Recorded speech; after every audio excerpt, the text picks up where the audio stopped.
Hello all. We are going to solve problems on thermodynamics and kinetic theory of gases. Let's start with this problem. The PV diagram represents thermodynamic cycle of an engine operating with an ideal monoatomic gas. So the substance in our engine is ideal monoatomic gas. The amount of heat extracted from the source in a single cycle is. In a single cycle of engine, we know that heat is absorbed or extracted from the source and some heat is rejected to the sink and the remaining heat is converted into useful work. In this whole cyclic process, we have to calculate the heat extracted from the source. The cyclic process is shown by the graph DABCD.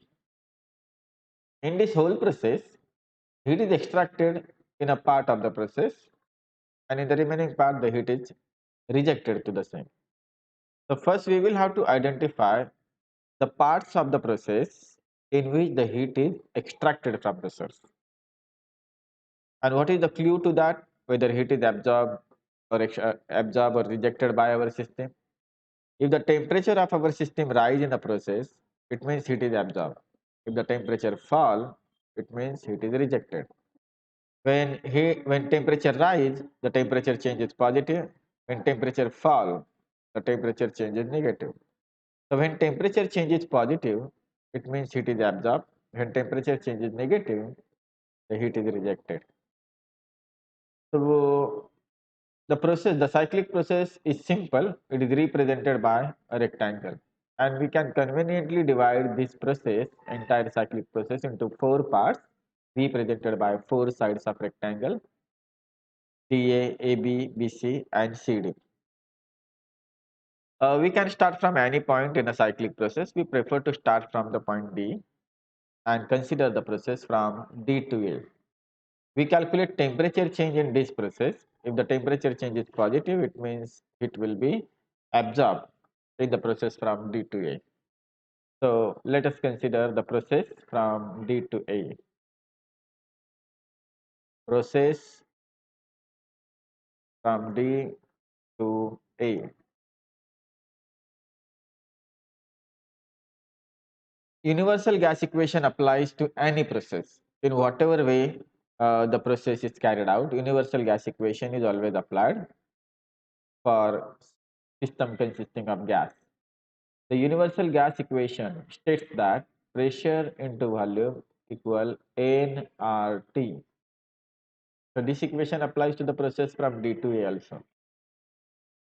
In this process, the initial state is the state D. We first consider the state D, and for the state D, the gas equation is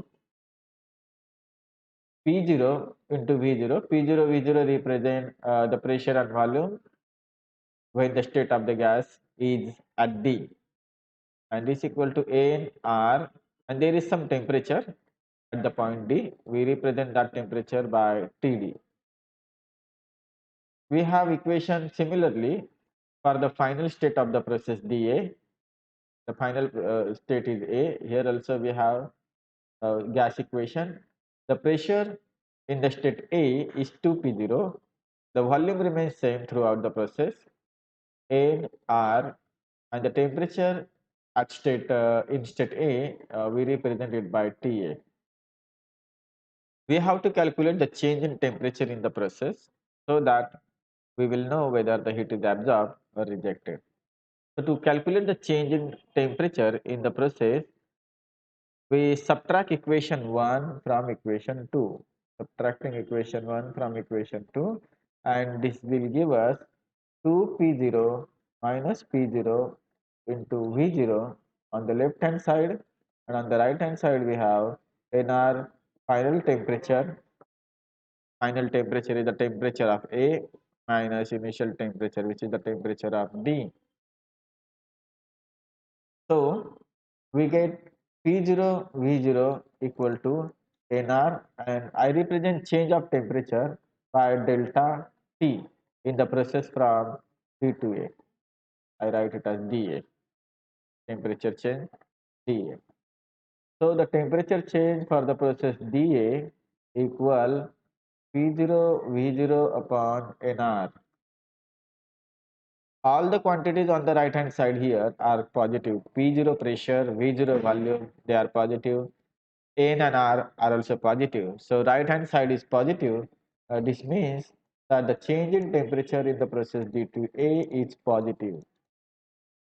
And change of temperature is positive means change temperature has increased and therefore the heat is absorbed in the process due to A. Heat is absorbed in the process due to A. So we calculate heat absorbed in this part of the entire cyclic process. So let us represent the heat absorbed in the process dA by QdA. Now in this process the volume remains constant. Only the pressure changes from the initial value of P0 to the final value 2P0 as indicated in the diagram. So heat is being absorbed at a constant volume and this heat will be given by a formula for heat capacity at constant volume. That formula is NCV into change of temperature.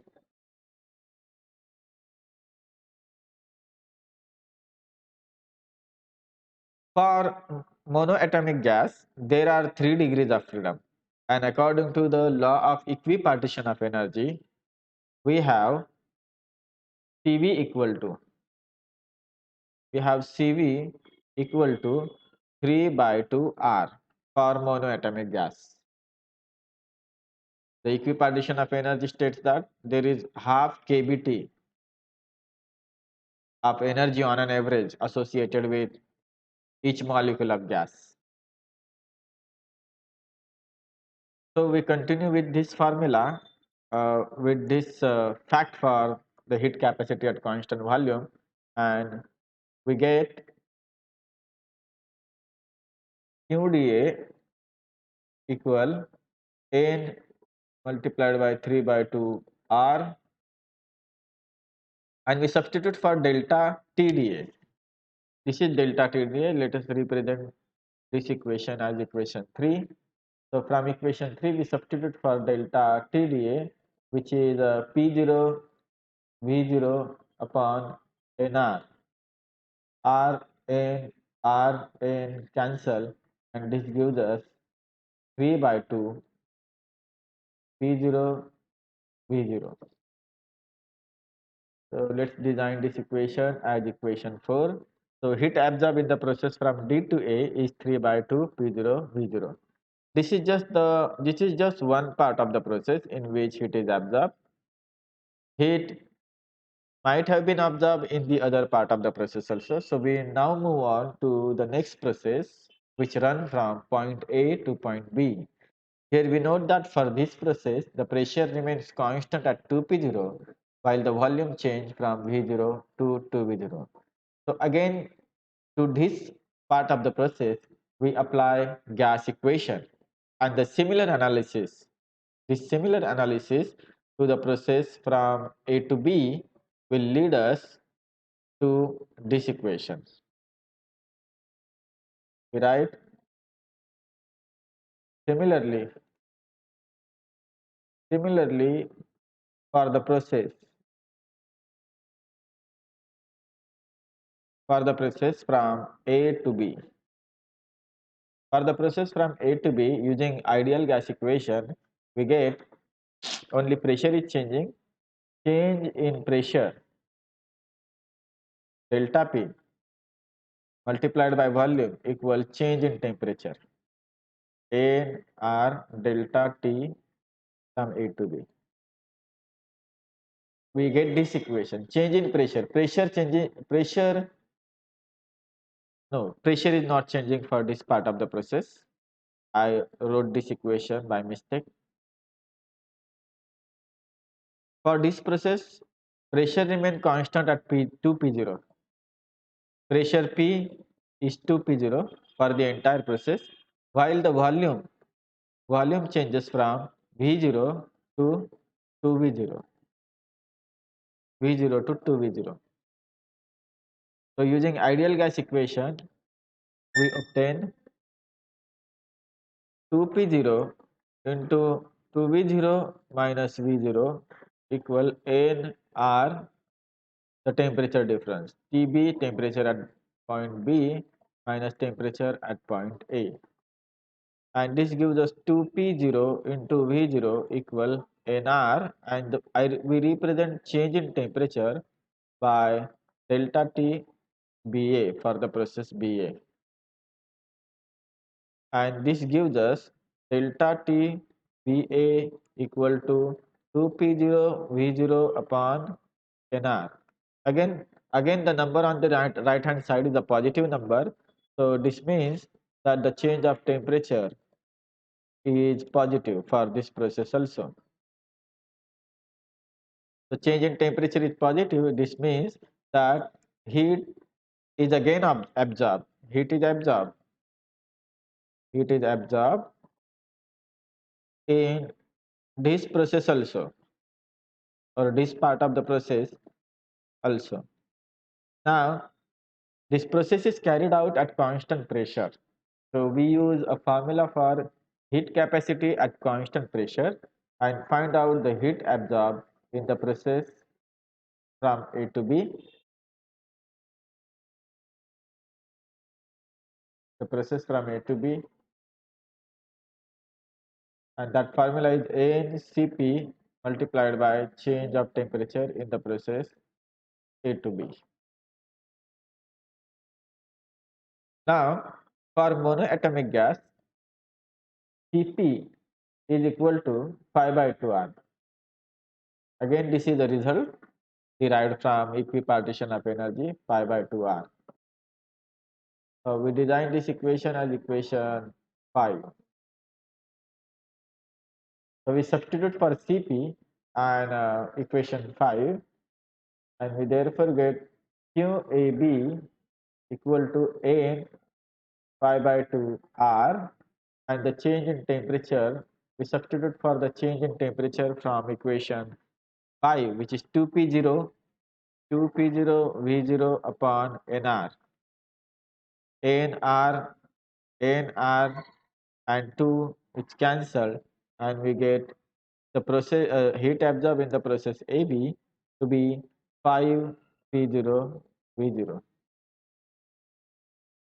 Now two other parts of the process are remaining to be analyzed, but with the similar analysis that we did for the parts DA and AB, the similar analysis can be employed for the parts of the process from B to C and C to D. And for these processes, for these parts from BC to CD, we will find that the change in temperature is negative instead of being positive as in the present discussion. So change in temperature is negative for those processes, so heat will be rejected by the system, and we do not have to calculate the heat rejected, we have to calculate only the heat absorbed. So similar analysis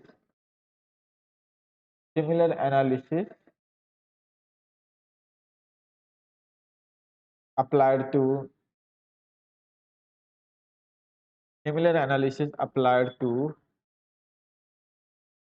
to the processes from B to C and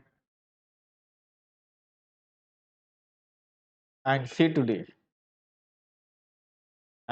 D,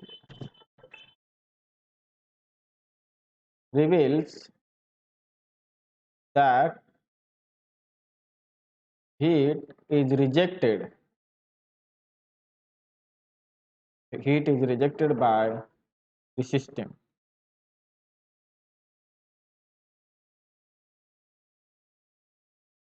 So we calculate, therefore the heat extracted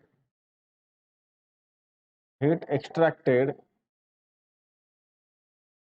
a single cycle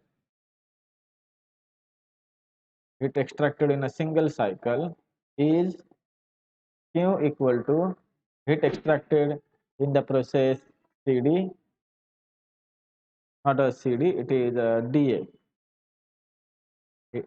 dA plus the heat extracted in the process AB. It is 3 by 2 P0 V0 as seen in the equation.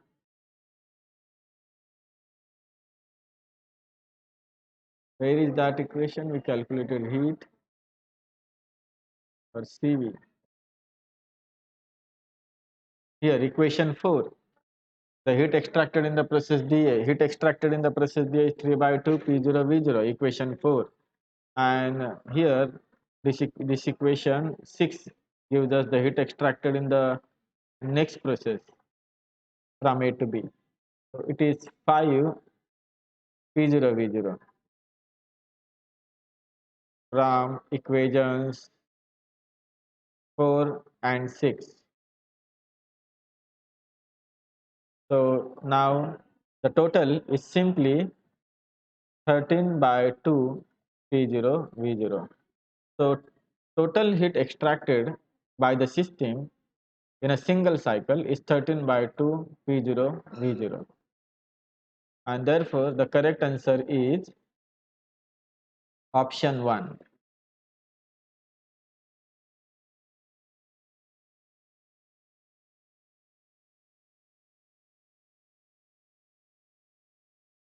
Next problem.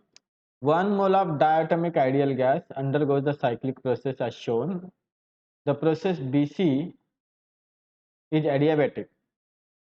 The temperature A, B, C are given. Choose the correct statement. The first statement is change in internal energy in the process AB is minus 350 R.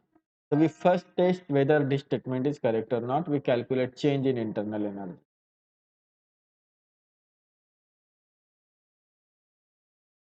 The first process, the process we are going to consider is from A to B. Process AB.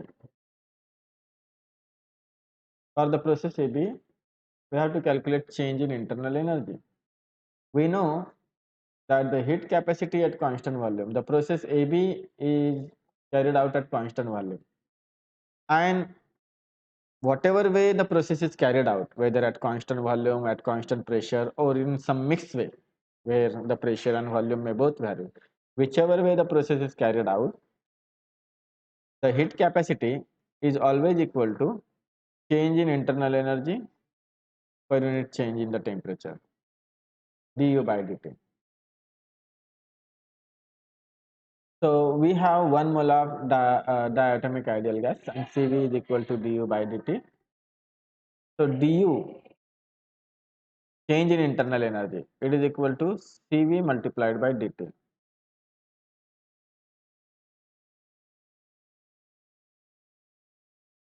This is for 1 mole of the gas, for 1 mole, for n equal to 1 means 1 mole of a gas.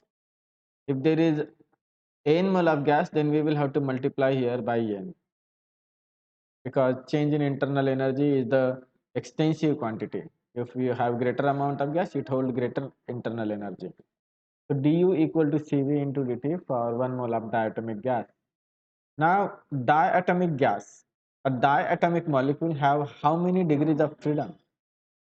There are 3 degrees of freedom associated with translational motion and 2 degrees of freedom associated with rotational motion.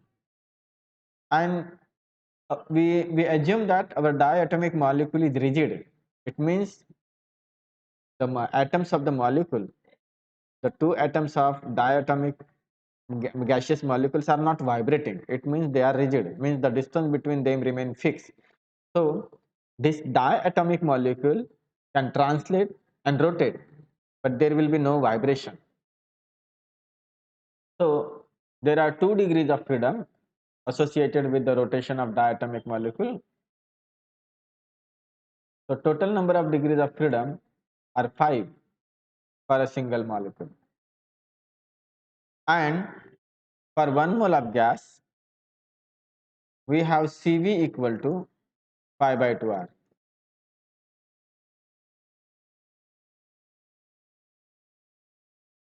How do we get this? Cv equal to 5 by 2r. We derived his statement from the equipartition of energy. In equipartition of energy, there is half kb multiplied by T of energy on an average is associated with each degree of freedom. It is associated with each degree of freedom, and if there is 1 mole of gas, means Avogadro's number of molecules, then each molecule has 5 degrees of freedom. So any number of molecules in 1 mole will have 5 times any degrees of freedom, and these many degrees of freedom will have on an average the kinetic energy of 5 n time half kbt. But kb which is the Boltzmann constant multiplied by Avogadro's number, it is equal to r. R is equal to Boltzmann constant into Avogadro's number. So we replace Na and kb by r and we get 5 by 2 RT. So 5 by 2 RT is the average energy associated with 1 mole of gas, 5 by 2 RT. So this is the average energy, internal energy associated with 1 mole of gas. And what is Cv? Cv is the heat capacity at constant volume, which is du by dt. So if you take the temperature derivative here, you will get 5 by 2 R. This is how we calculate Cv.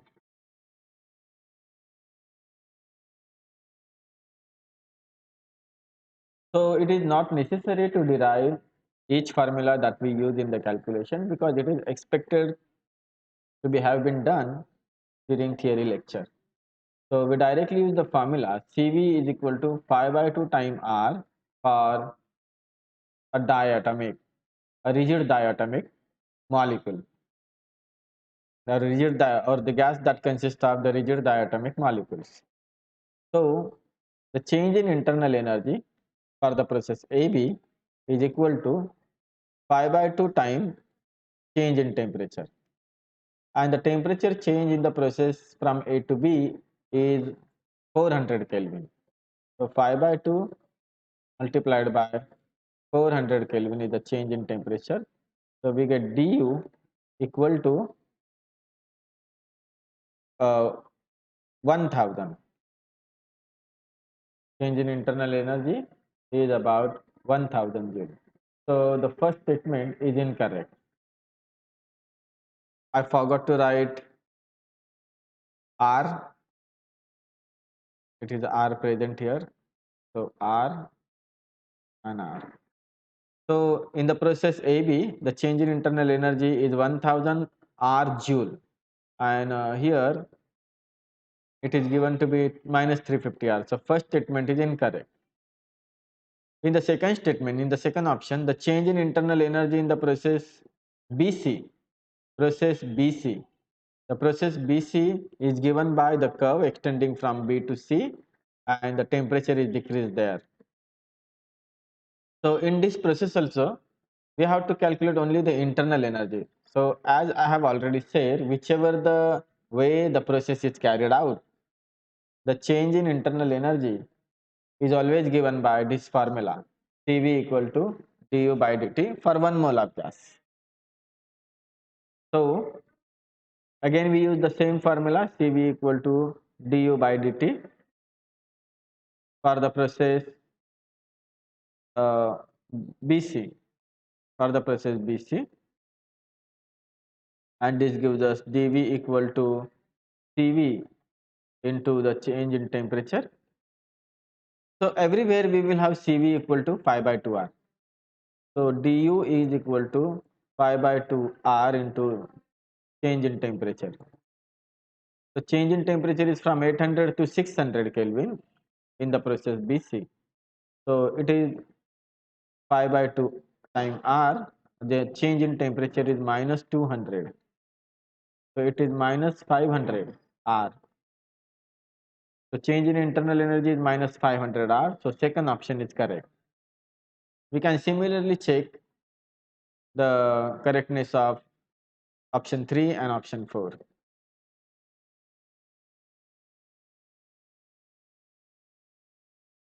Next problem. Consider a spherical shell of radius r at temperature T. The black body radiation inside it can be considered as an ideal gas of photons with internal energy per unit volume proportional to fourth power of temperature and the pressure given by 1 by 3 internal energy by volume. If the shell now undergoes an adiabatic expansion, the relation between temperature and R is, we have a radiation inside the cavity of black body, and that radiation is treated as a gas of photon, an ideal gas of photons with the internal energies and pressure given by these equations. So radiation is treated as an ideal gas. So the ideal gas equation apply. The ideal gas equation is PV equal to nRT. PV equal to nRT. Here the pressure we are given the pressure equal to 1 by 3 U upon V. So this gives us PV equal to 1 by 3 internal energy. So we substitute for PV as 1 by 3 in the ideal gas equation and we get 1 by 3 U equal nRT. Now we are given again, let's call this equation 1 and this equation 2. We are again given that the internal energy per unit volume, which is U by V, it is proportional to T raised to 4. That is U divided by V is some constant multiplied by T raised to 4. That is U is equal to K volume T raised to 4. We substitute for U in the equation 2 and get from equation 2 we get KVT4 equal to 3 nRT.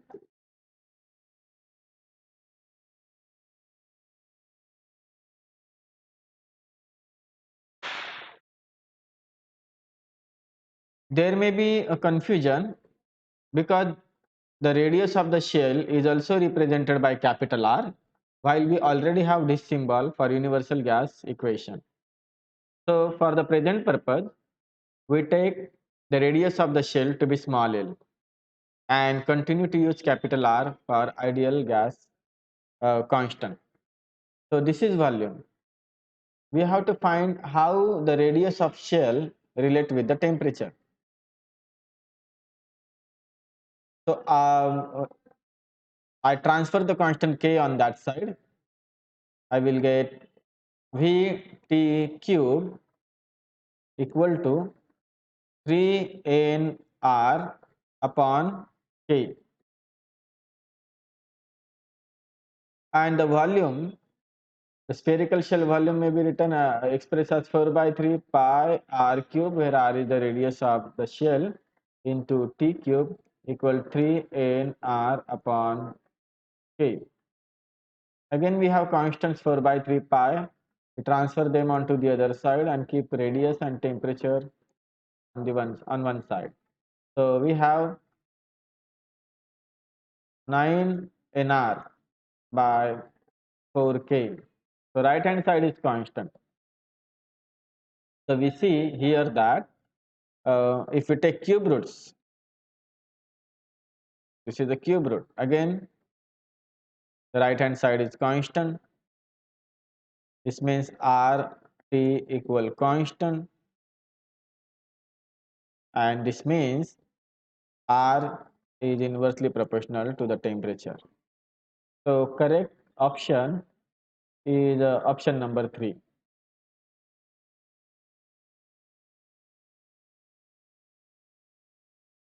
Option number 3 is the correct option.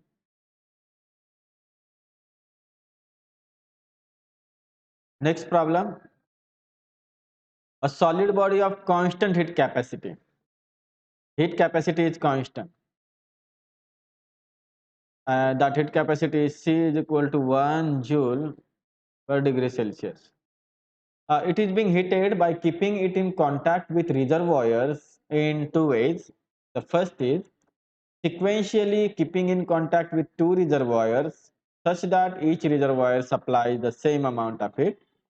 Sequentially keeping in contact with 8 reservoirs such that each reservoir supply the same amount of heat. In both the cases, body is brought from initial temperature of 100 degrees Celsius to final temperature 200 degrees Celsius. Entropy changes of the body in the two cases respectively. The entropy change. When the temperature changes by dt, wait, we define entropy change ds when delta Q amount of heat is absorbed at temperature T. This is the entropy change. And the heat is being absorbed by the reservoirs and delta Q is given by heat capacity multiplied by dt.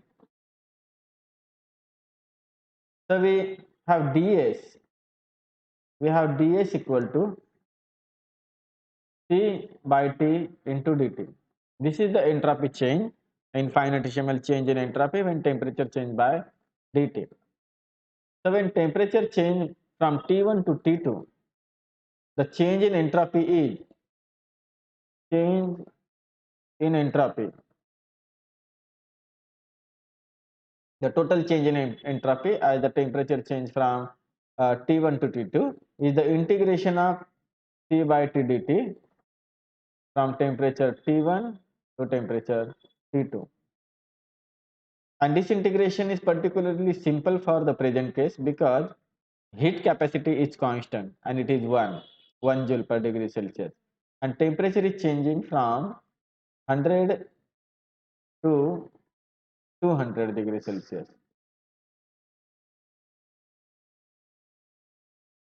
So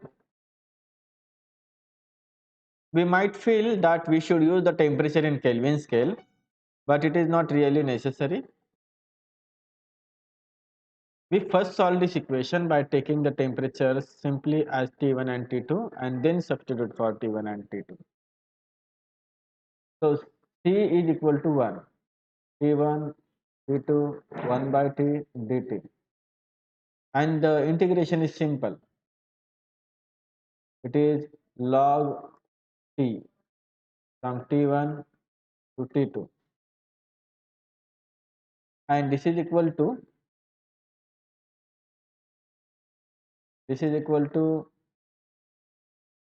log T2 divided by T1. This is the change in entropy. Change in entropy. So change in entropy in a process where temperature change from T1 to T2 is always same, whichever way the process is carried out. It depends upon only the initial temperature and on final temperature. So here the process is carried out in two ways as given in the problem, but it doesn't depend upon change in entropy, doesn't depend upon which way the process is carried out. It only depends upon what is the initial temperature and what is the final temperature. So the entropy change will remain same in both the cases as long as the temperature changes are the same, or the initial temperature and final temperature is same. So whether you use the temperature in Kelvin or in degree Celsius, what it matter here is that the entropy change will be same in both the process. So if we use temperatures given in degree Celsius, then for the first case, for first case, we have change in entropy. Let us denote it by delta S. Change in entropy is log 200 upon 100 equal to log 2. And also in the second process, for second process or second case, the change in entropy is again log of 200 upon 100 because initial final temperature remains the same. It is log 2. So correct option is the option number 2.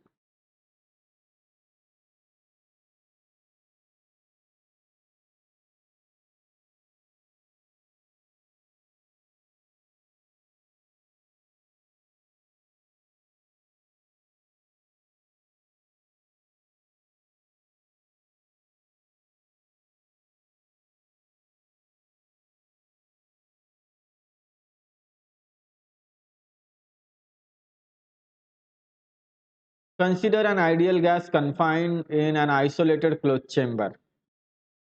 As the gas undergoes an adiabatic expansion, the average time of collision between molecules increases as V raised to Q, where V is the volume of the gas.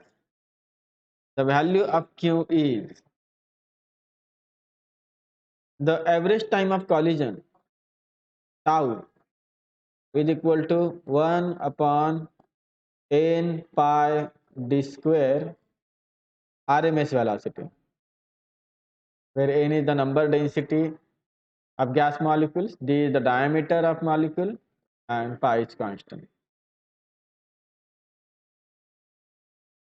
So we rewrite it. We write n, which is the number density. If n is the total number of molecules, n divided by V will be the number density. So we replace small n by capital N by V, pi d square, and RMS velocity. RMS velocity is equal to 3RT by M, capital M. Capital M is the molecular weight. And this average time of collision increases as V raised to Q. So what is given?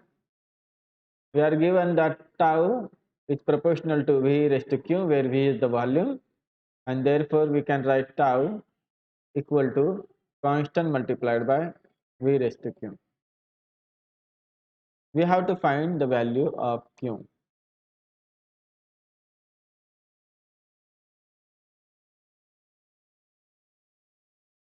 We substitute, this is equation 1, this is equation 2. We substitute equation 2 in equation 1 and we get kV raised to Q equal to 1 upon, we collect all the constant quantities together. So it is n pi d square into square root of 3r by n, 3r by n, and root T by V. This quantity is constant and temperature and volume may change during the process. So we take V on this side and the constant is taken on the other side of the equation. So we get V raised to Q plus 1 equal to K divided by n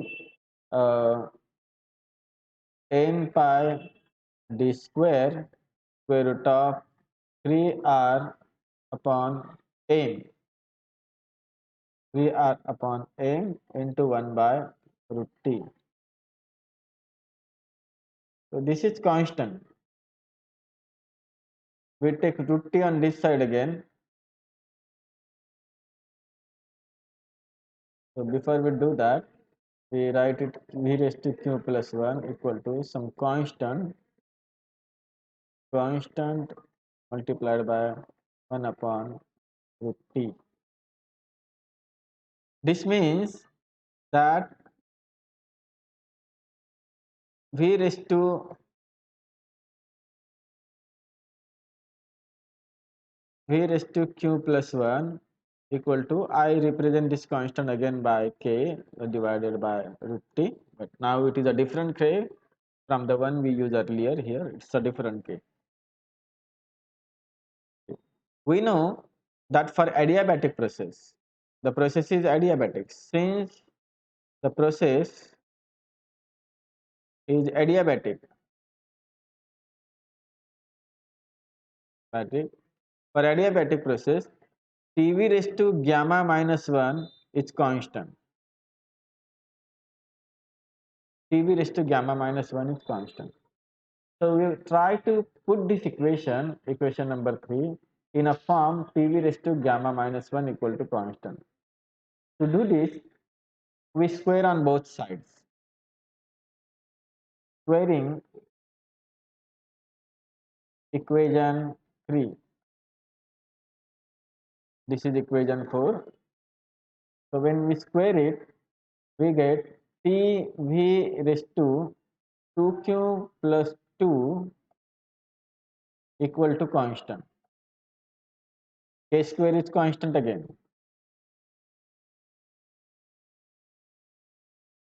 To avoid confusion, we write only constant there.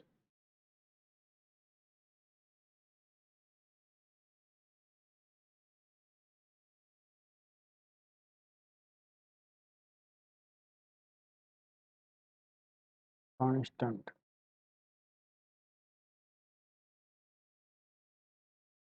We have made one mistake here. V is in the denominator of denominator. So it transfer in the numerator on the right hand side. It transfer in the numerator.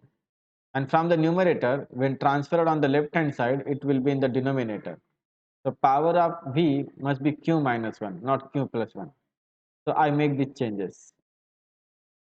I have corrected it all, and finally we get this equation. The correction is only replacing positive sign by negative between Q and 1. Now we have got this final equation, equation number 5. Now this equation is true for adiabatic process, and for the present adiabatic process we have obtained the equation 5. So the two equations must be the same. So if we compare equation 4 and 5, we find that 2q minus 2 equal gamma minus 1, and this gives 2q equal to gamma plus 1, and therefore value of q is equal to gamma plus 1 divided by 2. The correct option is therefore option number 3.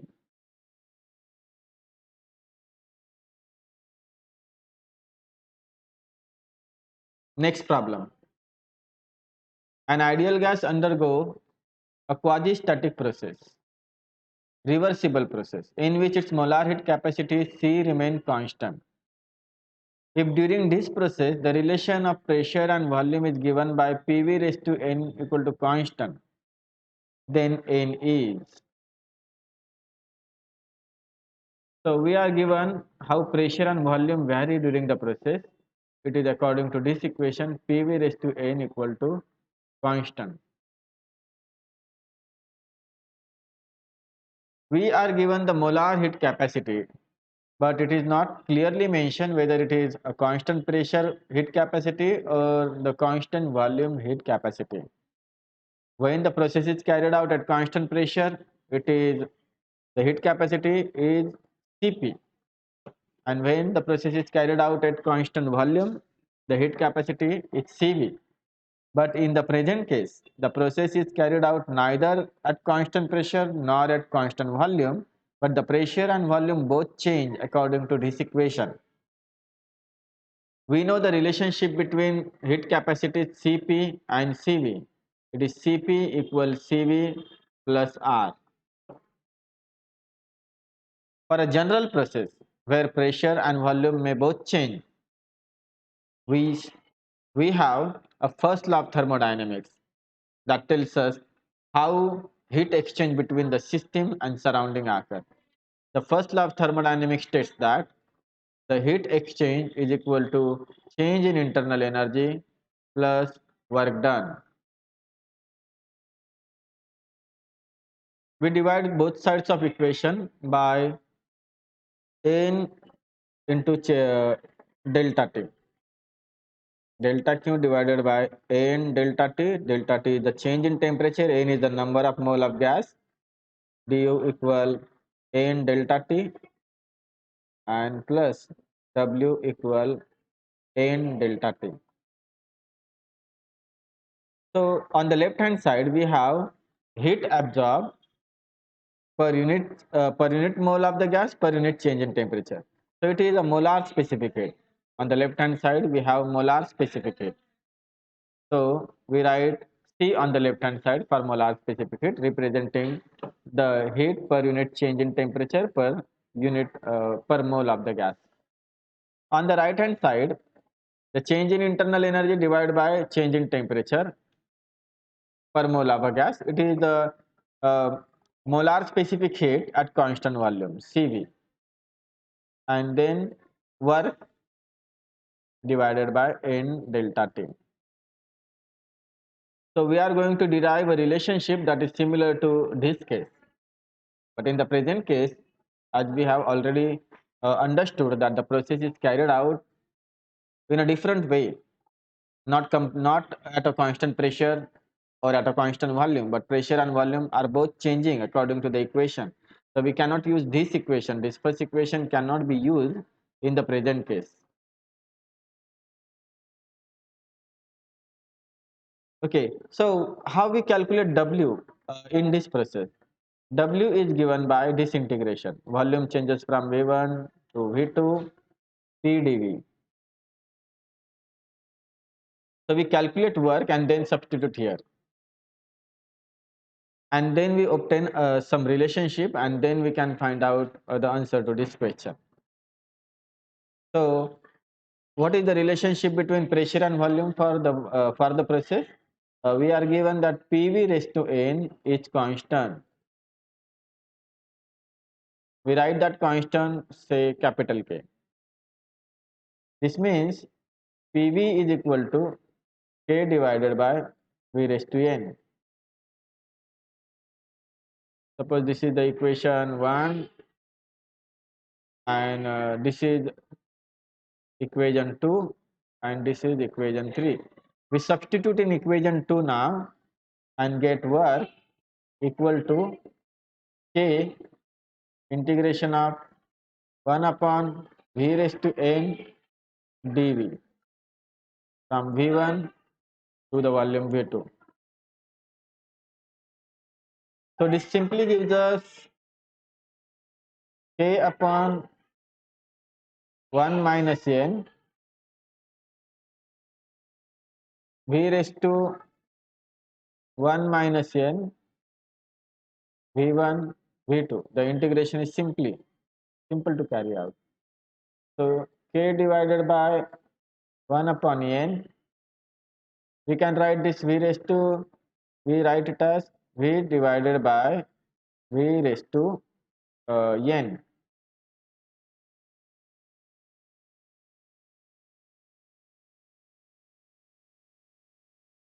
V1 V2 and which we further write 1 minus N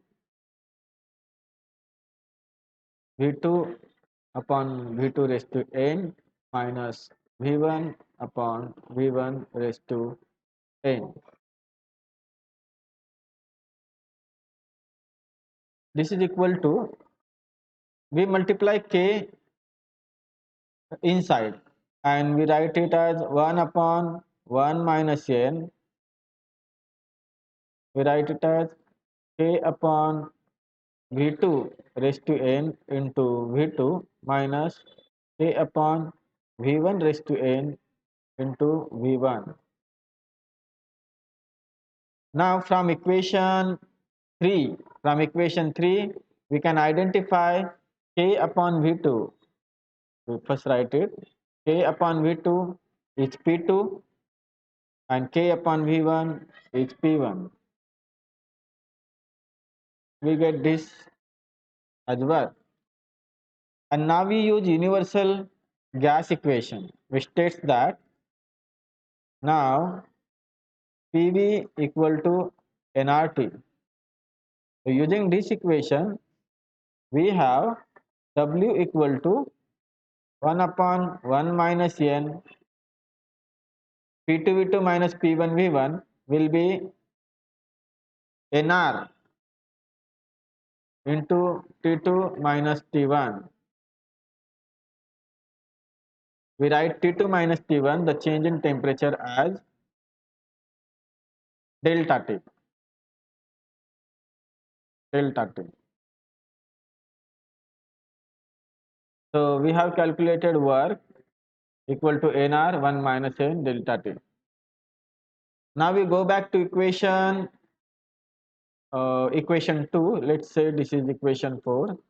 So equation 1, we substitute for work in equation 1, and then we get C equal to the general molar heat capacity, C equal to CV plus work is NR delta T upon 1 minus N divided by N delta T. N delta T cancels, and we have a relation finally general molar heat capacity equals CV plus R upon 1 minus N. Now let's look at the options. In options, we have to calculate N in this form, in the form of C, Cp and Cv.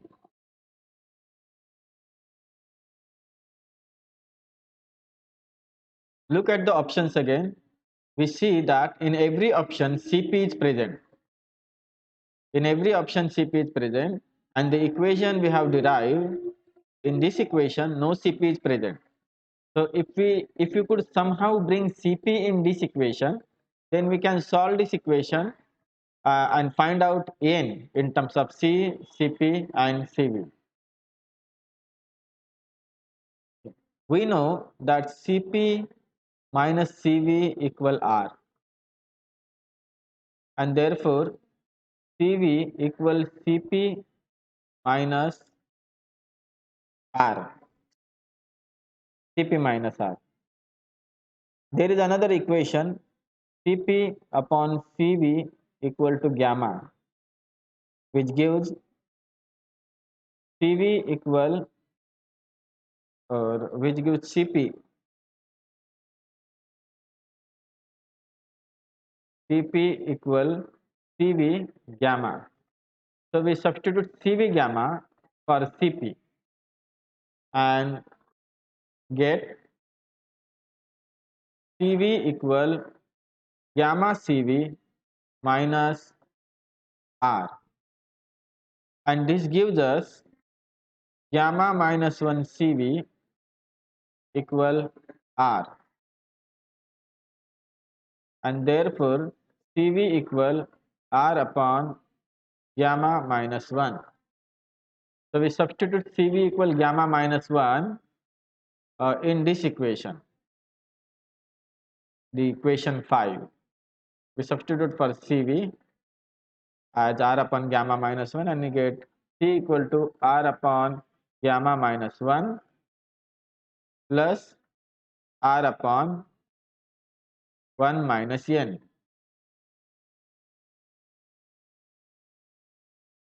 Now we solve this equation for N.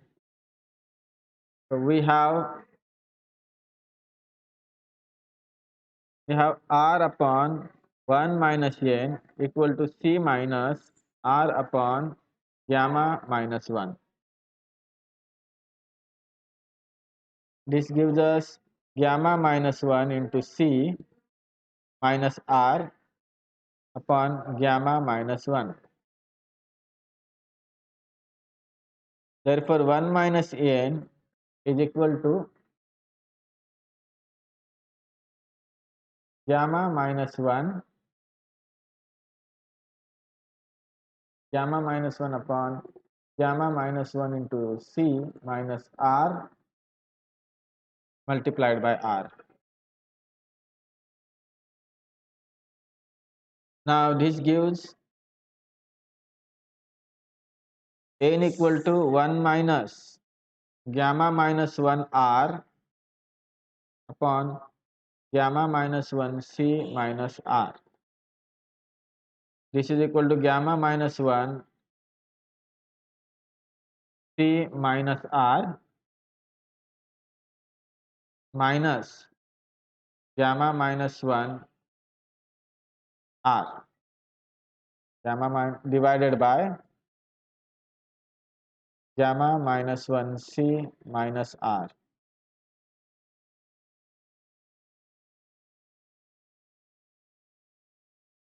Therefore, N is equal to, we take gamma minus 1 common from the numerator and have C minus R minus R, gamma minus 1 C minus R. Now we substitute for gamma, or we can solve it further before we substitute for gamma and R. We should have avoided this step, so I delete it. We have N equal to uh, gamma C minus R minus gamma R plus R divided by gamma C minus R. So minus R plus R cancel, and we give it gamma C minus gamma R divided by gamma C minus R.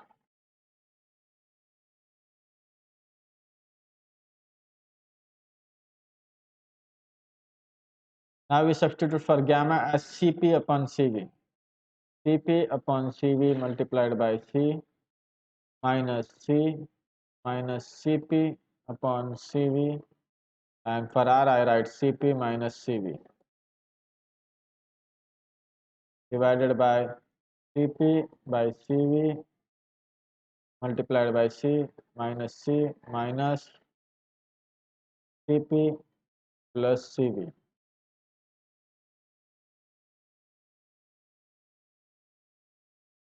So we write for numerator Cp upon Cv minus C minus Cp square upon Cv plus Cp Cv upon Cv.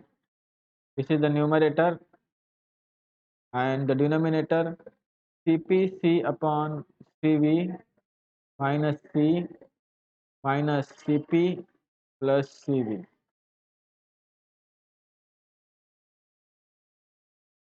Again, so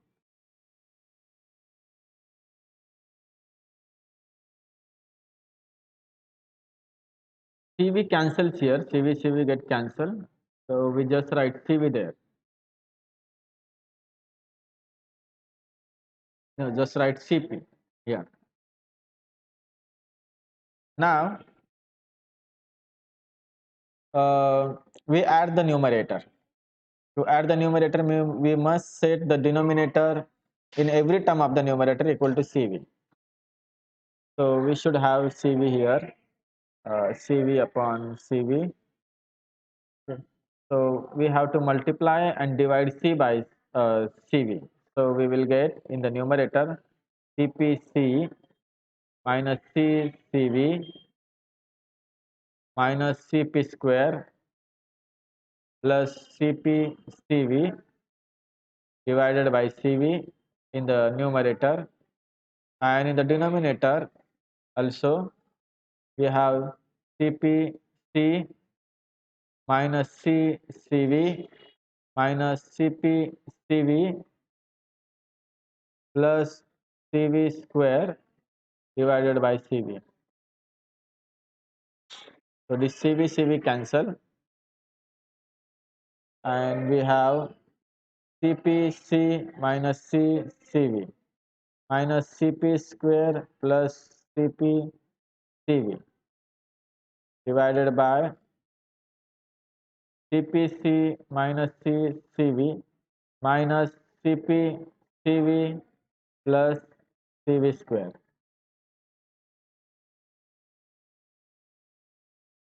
Now in the numerator, consider this term and this term.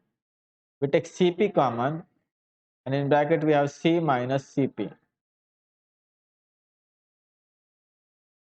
And now this term and this term, we take Cv common minus Cv common and we have C minus Cp in bracket.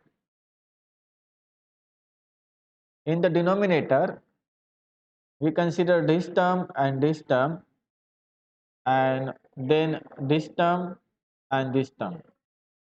So first we consider circle terms. We take Cp common and in bracket we have C minus Cv, and then the remaining terms we take Cv common. From this and this we get C minus Cv.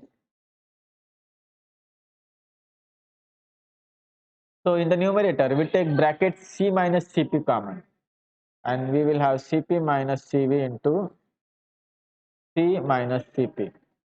In the denominator we take the bracket C minus Cv common and we will get Cp minus Cv, C minus Cv.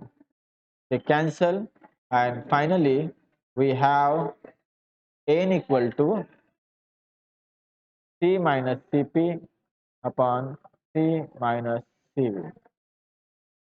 This is the n. So the correct option is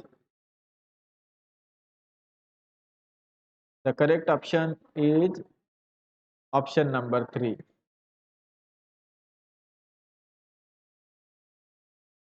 Option number 3 is the correct option. We stop here. Thanks for watching.